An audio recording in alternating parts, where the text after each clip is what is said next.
Bom dia, boa tarde, boa noite aí, galerinha do oitavo ano. Tudo certo com vocês? Então, na aula de hoje, nós vamos falar um pouco sobre o efeito estufa. Ó, de forma geral, boa parte da radiação solar e do calor que o Sol emana, que chega na Terra, ele vai ser refletido e vai retornar diretamente para o espaço.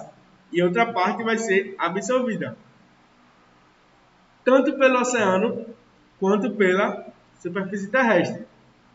Por quê? Ó, a radiação é um tipo de onda, certo? É uma onda que a gente chama de onda eletromagnética. São ondas que não precisam de meio para se propagar. Ou seja, pode se propagar até na ausência total de matéria, que é chamada de vácuo, que é a parte aí do universo, certo? Então, a radiação do Sol vai ser jogada do Sol para a Terra, uma parte é refletida e outra parte é absorvida pelos oceanos e pela superfície terrestre. A camada de gás que circula a Terra, chamada de atmosfera, ela prende um pouco dessa radiação e dessa temperatura que o Sol emana. Isso é chamado de efeito estufa. Nos jornais e em vários locais, quando falamos sobre efeito estufa, as pessoas já acham que efeito estufa deve ser ligado diretamente a algo negativo, quando não é. Por quê? Efeito estufa é algo também natural e é muito importante para a sobrevivência das espécies que vivem no planeta Terra. Por quê? Todos os seres vivos, em algum momento das suas vidas, eles vão precisar de alguma fonte de calor. E essa fonte de calor pode ser primária, ou seja, vem diretamente do Sol, ou secundária, como por exemplo as lagartixas. As lagartixas, elas pegam a fonte de calor apenas secundária. Dificilmente elas conseguem ficar muito tempo no Sol. Geralmente elas esperam alguma rocha, alguma pedra, alguma parede aquecer, e aí elas vão até essa parede e absorvem a temperatura dessa parede, dessa pedra, dessa rocha. Todo mundo já viu aí em paredes da sua casa lagartixas e elas ficam principalmente na, na região onde está incidindo muita luz. Certo? Já expliquei aqui que a emissão de luz também gera calor. Então esse calor vai ser pego por ela. São animais que pegam fontes de energia secundária. Já outros animais, como nós seres humanos, pegamos aí a fonte de energia na forma de calor direto do sol aí. Quando estamos na rua, quando vamos à praia, dentre vários outros locais.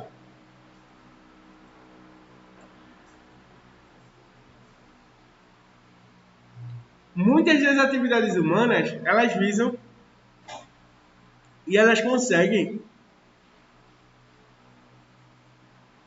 agravar, ou seja, prejudicar e potencializar o efeito estufa.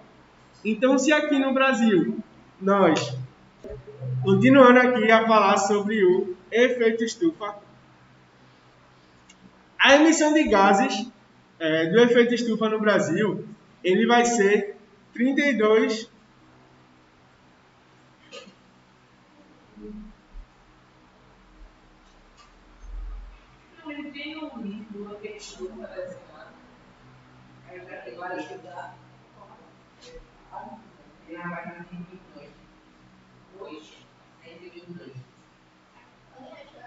Muitas atividades humanas, elas vão emitir uma grande quantidade de gases formadores de efeito estufa. E essa camada, ela tem ficado cada vez mais espessa, retendo mais calor na Terra e aumentando assim a temperatura da atmosfera terrestre e também dos oceanos, consequentemente ocasionando o aquecimento global. Como eu tinha falado, a emissão de gases do efeito estufa no Brasil ela é 32% menor que a média mundial. Por quê? Porque no Brasil, como eu já falei aqui, nós estamos no capítulo 3, a diferença entre fontes renováveis e não renováveis. O Brasil é um dos principais países que tem uma produção muito grande de fontes renováveis de energia. E essa participação de fontes renováveis, ela vai ter uma forte influência na baixa emissão de dióxido de carbono.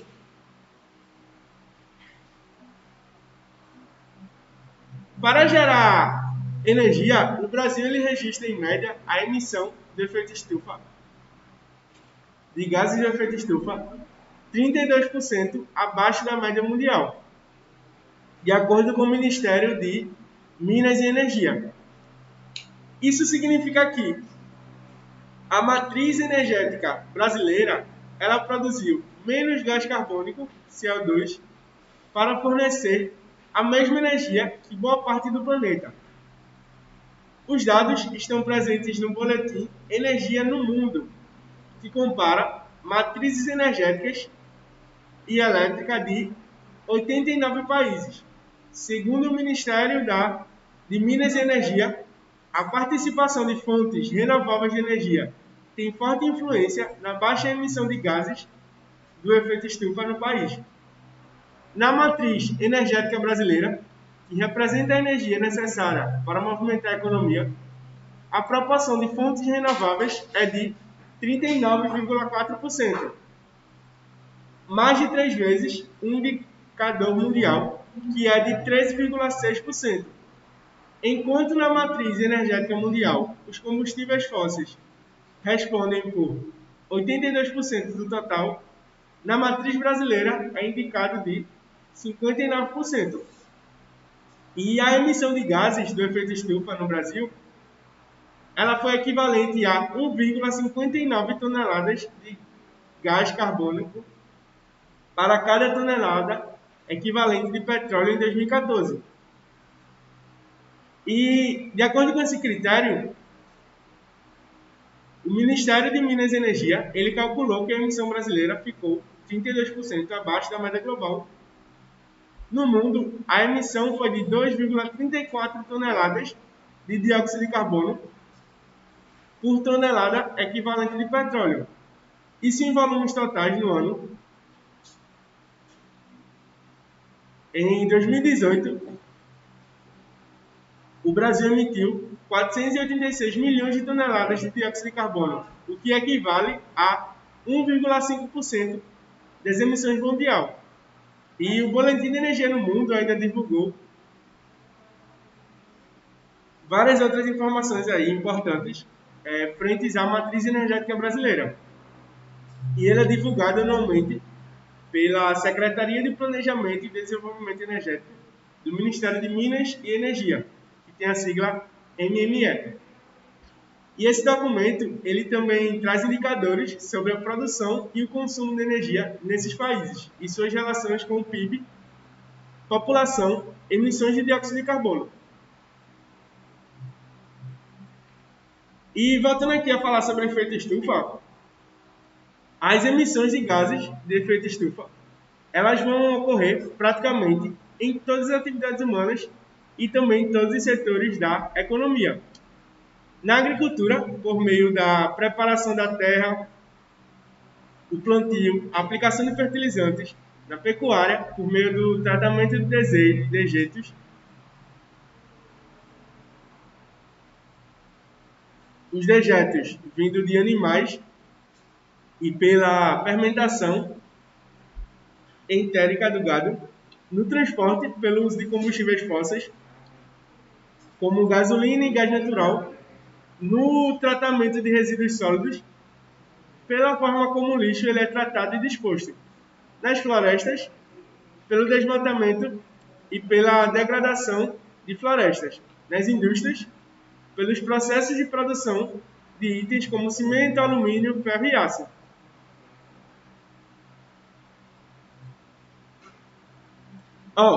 Teve um estudo muito importante que vai relacionar o consumo alimentar e a emissão de gases de efeito estufa.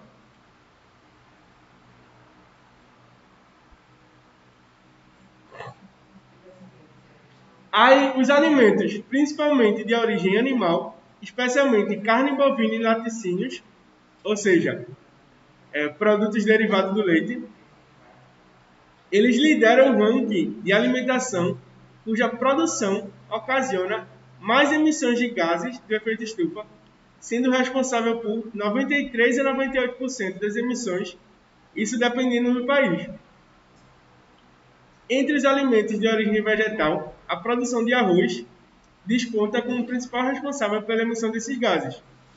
O sistema agroalimentar ele é uma das principais fontes de emissão de gases de efeito estufa, sobretudo de metano, pela fermentação entérica do gado e pelo cultivo de arroz, óxido nítrico em virtude do manejo dos solos e do uso de fertilizantes nitrogenados, e também do dióxido de carbono, devido ao uso de combustíveis fósseis nos vários segmentos da cadeia agroindustrial. Por quê? Essa é uma pergunta muito importante que vocês podem se fazer. Por que a produção de gado influencia no efeito estufa? Vocês conseguem imaginar algo presente no boi ou na vaca que vai aumentar o efeito estufa? Quando a gente pensa assim inicialmente, a maioria das pessoas vai achar que não tem nenhuma relação, né? Geralmente, quando se fala de efeito estufa, as pessoas pensam logo em indústrias, em carros, em ônibus, em motos, emitindo gás carbônico. Mas o gado ele vai produzir algo pior que o gás carbônico, que é chamado de metano. Esse gás metano, como eu falei, tem fórmula CH4, uma molécula de carbono e 4 de hidrogênio. Ele prejudica de forma muito acentuada o efeito estufa. Como é que o gado ele vai produzir esse gás metano?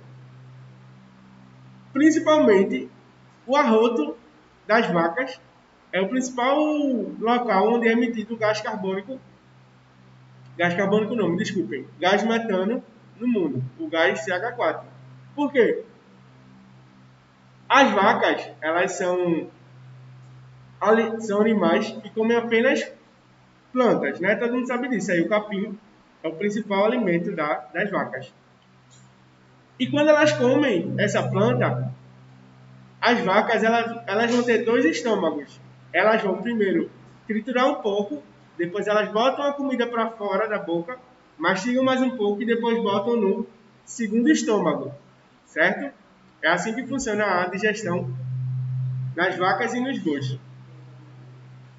E quando ele faz isso, essa digestão feita nos dois estômagos das vacas, existem alguns micro-organismos que vão auxiliar a destruição de uma parte presente nas plantas chamada de celulose. A celulose vai ser um componente químico das plantas que tem a função de enrijecer, de deixar a planta dura, firme, certo? É usado também para a produção de folhas e dentre várias outras coisas. Mas no organismo, no sistema digestório das vacas, essa celulose não é degradada pelas próprias vacas.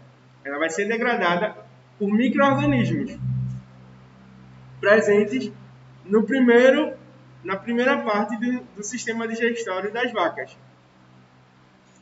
E quando esses micro-organismos eles quebram a celulose vai liberar o gás metano, certo? E a partir daí, nós vamos ter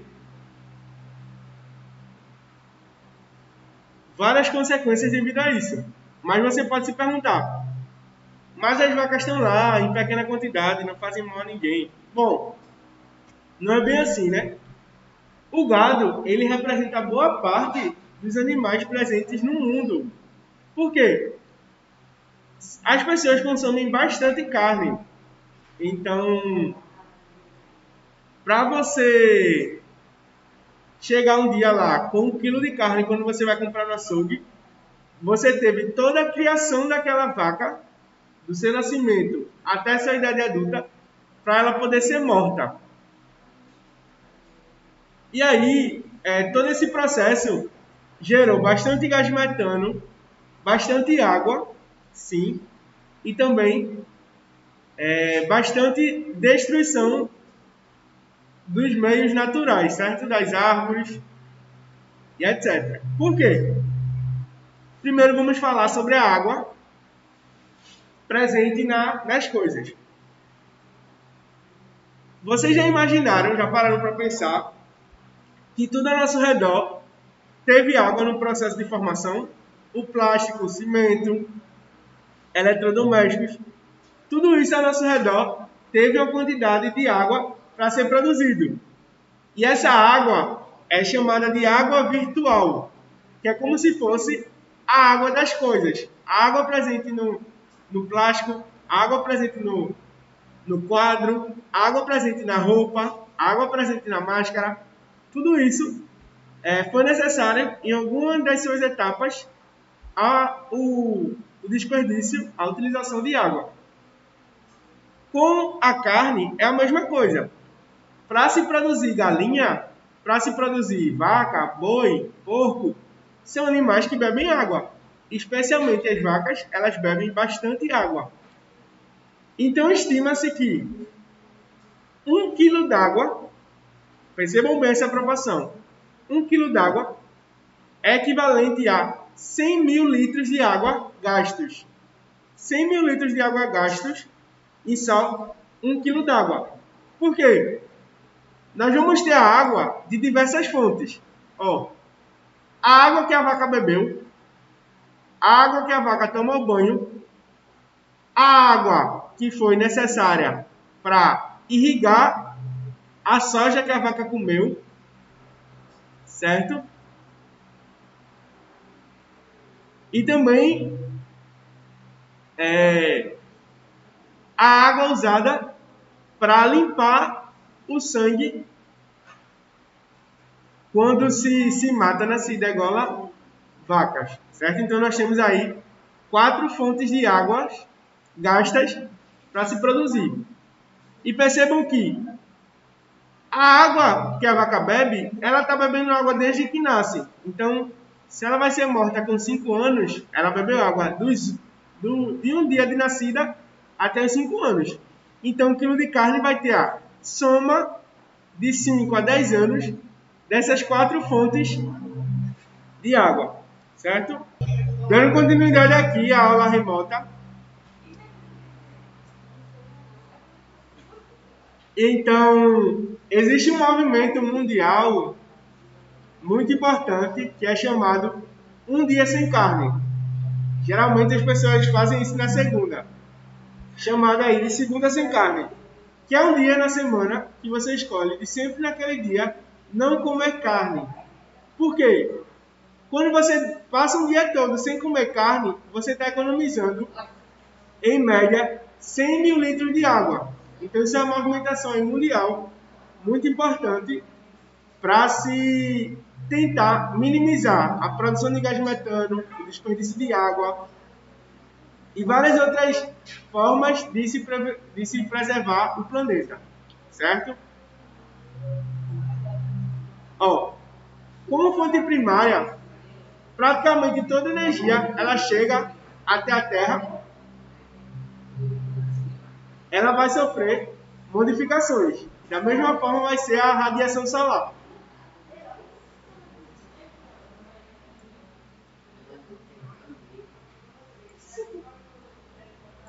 Outro fator que vai afetar diretamente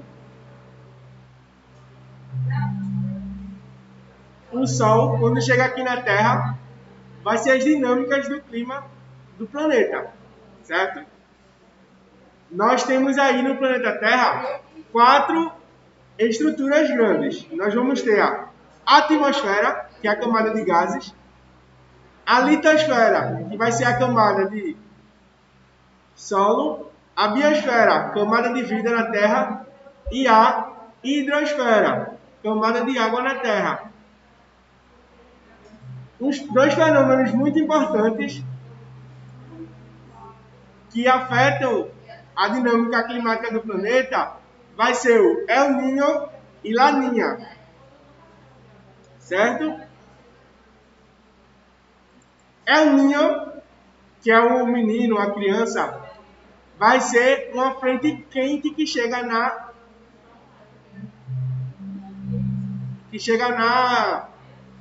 na camada terrestre, por exemplo, aqui no Brasil. E já Laninha vai ser a camada de ar frio. El Niño, quente, Laninha, fria, certo? Vamos falar agora um pouco sobre causas antrópicas. O que, que são causas antrópicas? Causas antrópicas é tudo aquilo que vai ser causado pelo homem, certo? Antrópico vem disso. Antro significa homem. As atividades humanas, elas começaram a ter efeito no aumento da temperatura da Terra durante os últimos 2 séculos, com o surgimento de fábricas movidas à queima de combustível. As sociedades industriais, elas passaram a liberar grande quantidade de dióxido de carbono aí, de molécula de CO2 na atmosfera. Veículos a motor também contribuem para o aumento das emissões de outros gases de efeito estufa. E entre as principais atividades humanas que vão causar efeitos no aquecimento global e também nas mudanças climáticas vão ser a queima de combustíveis fósseis derivado do petróleo,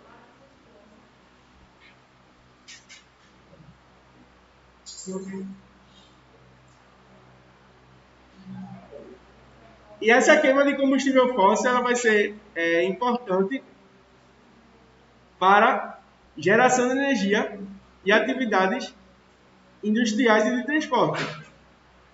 Também é usada na agropecuária, no manejo do solo, no descarte de resíduos sólidos e no desmatamento. Todas essas atividades elas emitem grande quantidade de CO2 e de gases formadores de efeito estufa. No Brasil, nós temos o uso inadequado do solo e o desmatamento, que são as principais consequências aí do mau manejo do planeta, né? E os efeitos do aquecimento global, eles estão evidenciados em diversas regiões do planeta, como derretimento de calotas polares,